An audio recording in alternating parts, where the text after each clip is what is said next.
Olá, eu sou Lucas Andrade, editor de Money Report, e converso agora com Ricardo Guimarães Filho, fundador da Vita Investimentos, consultoria independente de investimentos.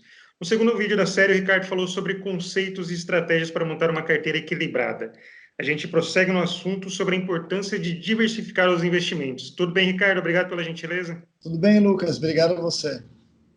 Ricardo, na entrevista anterior você falou que o investidor pode até ter um perfil mais resiliente, só que um determinado produto na carteira dele não.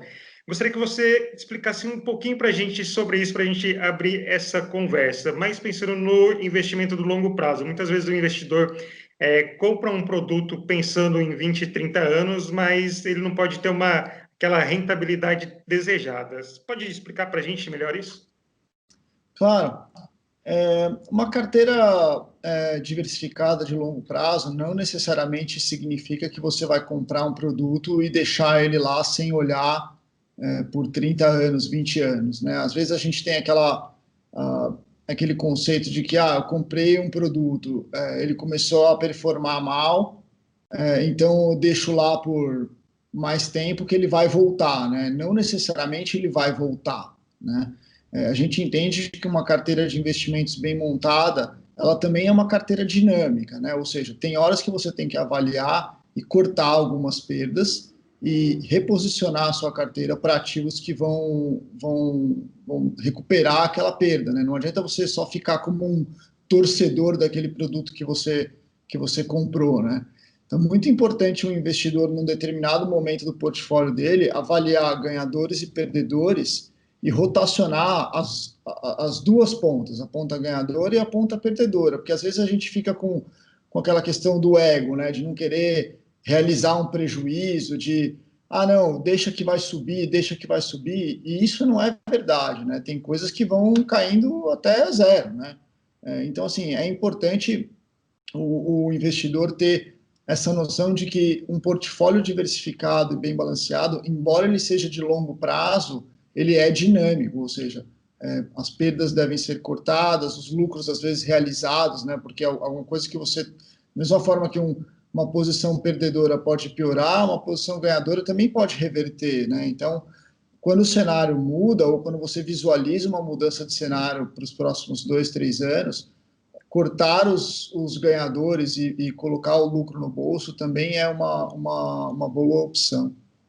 Então, isso me remete também a uma outra afirmação que você fez, né, uma outra observação sua, se eu não me engano, acho que foi no primeiro vídeo dessa série, de que um ganho imediato pode esconder um problema no futuro. E aí, dentro disso, junto com a primeira pergunta, a gente falou de carteira diversificada, da importância de balancear os investimentos, mas no geral, o que compõe uma carteira diversificada, bem equilibrada, que o patrimônio continua sendo valorizado? A gente entende que uma carteira bem diversificada, ela possui, vamos lá, ações aqui no Brasil, ações fora do Brasil, e hoje você tem acesso a excelentes fundos de ações lá fora, mesmo quem tem só dinheiro no Brasil. Ela possui renda fixa no Brasil, ela possui renda fixa fora do Brasil, e essa categoria ganhou uma dinâmica especial agora, né? Porque como os juros estão muito próximos, você montar uma carteira de renda fixa lá fora e montar uma carteira de renda fixa no Brasil é uma diversificação muito boa, né? Com esse diferencial de juros baixos. E também existem bons fundos de renda fixa estrangeiros aqui no Brasil para quem tem só dinheiro aqui. A gente também inclui os fundos imobiliários aqui no Brasil. É, tem que um pedacinho das nossas carteiras possuem essa exposição. Os fundos multimercados, tanto no Brasil como lá fora, né? Então, isso também é uma parcela da carteira. E hoje os fundos no Brasil, eles brigam de igual para igual com os fundos lá fora, e também existem bons fundos estrangeiros que estão aqui no Brasil. Um exemplo, recentemente, a Bridgewater, que é um dos maiores fundos multimercados do mundo, abriu as portas aqui no Brasil e permite que investidores brasileiros investam o dinheiro neles, né? E uma outra categoria que a gente gosta bastante são os fundos quantitativos, né? Que aqui a gente chama de fundos sistemáticos, que são fundos que utilizam modelos matemáticos para se posicionar. Além disso, as moedas. As moedas têm uma participação muito importante nas carteiras. Quem está só no Brasil geralmente têm um acesso mais ao euro e ao dólar, né, através dos fundos cambiais, e os nossos clientes que têm um portfólio lá fora têm acesso a outras moedas como o franco suíço ou o pound, né, na Inglaterra. Então, essa é uma composição de uma carteira que a gente considera diversificada. Os pesos de cada ativo e de cada classe, eles variam bastante de acordo com não só o que a gente comentou de tolerância e perfil de risco de cada cliente, mas também as necessidades de cada cliente, né? Então, às vezes um cliente que tem uma necessidade de renda precisa de produtos que gerem cupons, gerem dividendos. Os clientes que ainda estão em começo de vida e estão acumulando dinheiro podem ter, não precisam dessa distribuição mensal, né, de dividendos e cupons, então podem ter carteiras que a gente chama de crescimento, né? Então, uma carteira bem diversificada é isso, ou seja, ela tem todas as classes de ativos, ela tem o ouro também, eu esqueci de mencionar o ouro, que é um ativo super importante para a carteira. Então, assim, ela tem essa composição, ela estruturalmente ela é fixa, mas dentro dela os pesos vão mudando de acordo com o cenário, né? Você mencionou o ouro, que é considerado um dos ativos mais seguros. Qual que é o conceito de ativo seguro? E qual que é o momento de buscar? Destaco principalmente o ouro, porque a gente está vendo aí, a gente está agora agosto de 2020, o ouro está batendo recordes, né? Tem um momento para ir atrás, para se desfazer disso? Qual que é o conceito de tudo isso? Então, o conceito de ouro, a gente não costuma olhar muito como um ativo seguro, mas sim como um ativo que preserva o seu capital quando o dinheiro perde valor, né? Então, a gente teve, desde o começo da pandemia, uma injeção de dinheiro muito grande pelos bancos centrais, taxas de juros de zero a negativo, no Brasil, taxas de juros baixas, e isso faz com que o ouro, que é um ativo que não paga dividendo, não distribui renda, ele se valoriza, né? Porque quando as moedas perdem valor, o ouro geralmente ganha valor. Então a gente viu esse movimento logo após a crise de 2008, né? No começo de 2009, quando o mundo se acalmou e se deparou com juros baixos, injeção de dinheiro nas economias mundiais, o ouro teve uma alta de quase 50%, né? E quando é que o ouro começou a cair? Quando o Banco Central americano começou a fazer um movimento contrário, ou seja, tirar todo o dinheiro que ele tinha injetado no mercado e começou a sinalizar que ia aumentar juros em algum momento, né, lá por 2011, 2012. Então, o ouro daí veio da sua máxima e começou a cair até voltar aos níveis que estava no começo de 2008. Né? Então, a gente vê esse momento do ouro mais ou menos parecido, né? Ou seja, a gente vai entrar agora em mais 1, 2 anos que os juros vão ser baixos, muito dinheiro circulando na economia, muita liquidez, então a gente já está começando a ver o dólar perder valor frente às outras moedas, né? E as outras moedas também perdendo valor em relação ao ouro. Então a gente continua achando que nesse momento ter o ouro na carteira é uma boa posição, obviamente dentro do perfil de cada carteira e de cada cliente, né? Isso é muito importante. Então, por isso que a gente mantém o ouro nos nossos comentários, nas nossas recomendações e no portfólio daqueles clientes que têm o perfil, né? E quando é que é a hora de sair? A hora de sair é a hora que o Banco Central americano, o europeu, começarem a reduzir os estímulos e a subirem a taxa de juros, né? Então, vou dar um exemplo. Na semana passada, a gente teve o presidente do Banco Central americano vindo numa conferência que é chamada de Jackson Hole. Ele veio comentar que os juros vão permanecer baixos e a inflação talvez continue subindo nos Estados Unidos com juros baixos, né? Eles mudaram a política de controle de inflação lá. Isso deu mais um gás para o ouro, né? Porque juro baixo, inflação alta significa o quê? Dinheiro perdendo valor, o ouro sobe. Então, a hora de sair do ouro é exatamente essa hora a hora que o Banco Central americano e os outros bancos centrais começam a enxugar toda essa liquidez e subir juros. Então, a gente pode falar que não existe um ativo 100% seguro, que vai ficar o tempo todo valorizado. Você precisa, então, sempre ter uma estratégia, uma orientação para poder saber a hora de calibrar a carteira. Exatamente. Por exemplo, o ouro, entre 2000 e quando os Estados Unidos começou a cortar os juros lá em 2011, o ouro caiu quase 40%, né? Então, assim, naquele momento, um ativo mais seguro talvez fosse renda fixa, né? O que não foi agora em março, a renda fixa foi para baixo, né? E o ouro subiu. Então, assim, sempre esse conceito de ativo seguro é complexo, né? É do momento, assim, vamos dizer.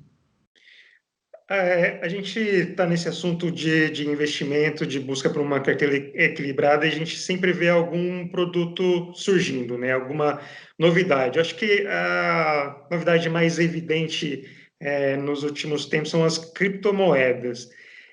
O que precisa ficar atento com relação a isso? Porque muitas vezes a gente vê aí que algum retorno, alguma rentabilidade elevada aí, aquela perspectiva de dinheiro fácil, né, retorno fácil, com base nesses ativos novos, o que precisa ficar atento?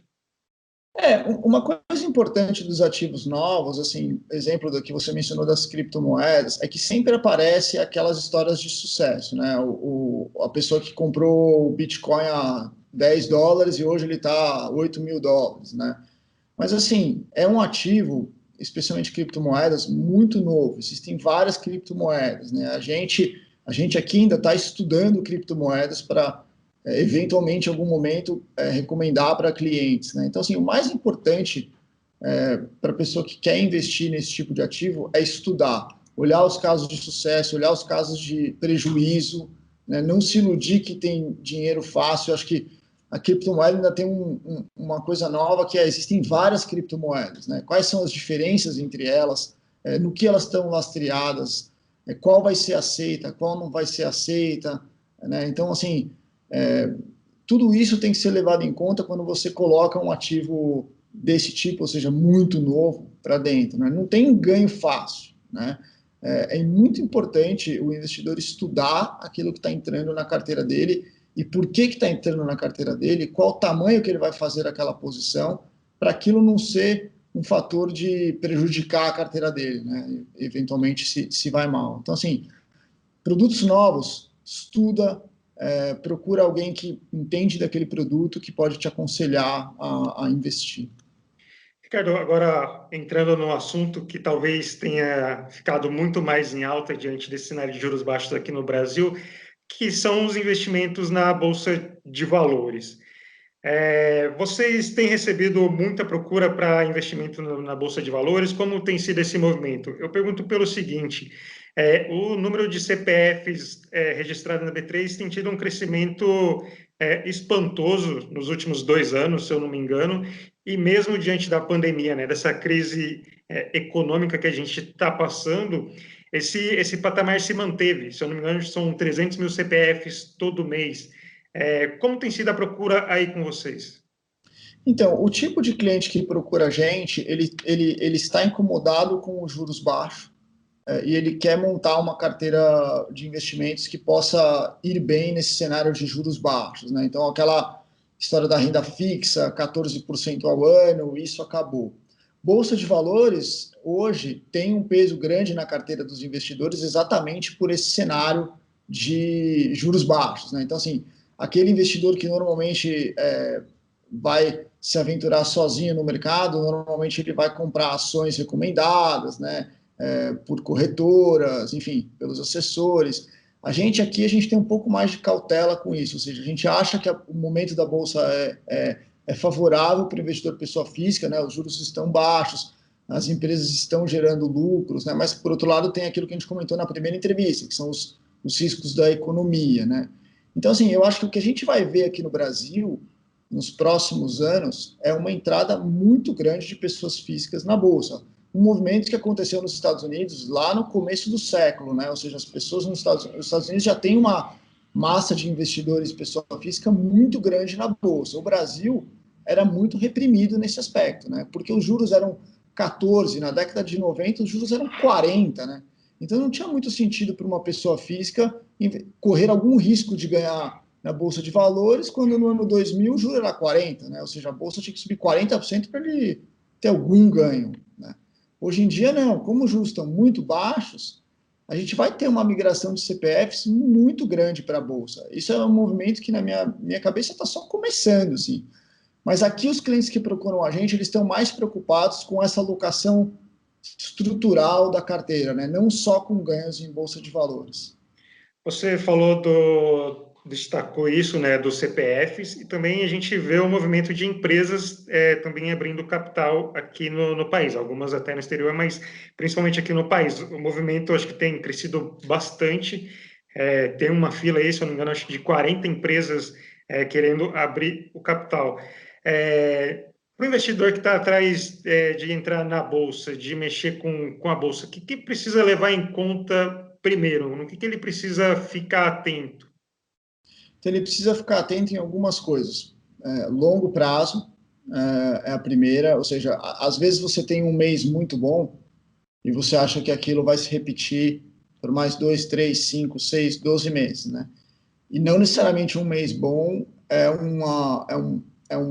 uma certeza de que os próximos meses serão bons. Então, essa é a primeira coisa, longo prazo. A segunda é, se você não tem tempo de estudar as empresas que você está investindo, procure alguém que entenda disso. Hoje existem várias casas de pesquisa econômica que divulgam relatórios sobre empresas, já fazem um trabalho muito bom de avaliar os balanços e vêm com recomendações. Então, esse é um outro passo muito importante. Mesmo assim, se você não tem tempo de estudar esses relatórios que já vêm mastigados para você, procure alguém que é um especialista nisso, que vai te dar as recomendações, já tendo feito todo esse trabalho bem fundamentado de estudar as empresas, etc. A outra coisa é aquilo que a gente falou no começo, ou seja, corte prejuízos, não fique esperando a ação voltar, porque às vezes não volta, né? A gente teve aí alguns exemplos recentes de empresas que caíram 50%, alguns investidores compraram, depois ela caiu mais 25%. Né? Então, assim, comprar porque caiu também não é um fundamento bom para você entrar num investimento, né? Principalmente numa ação.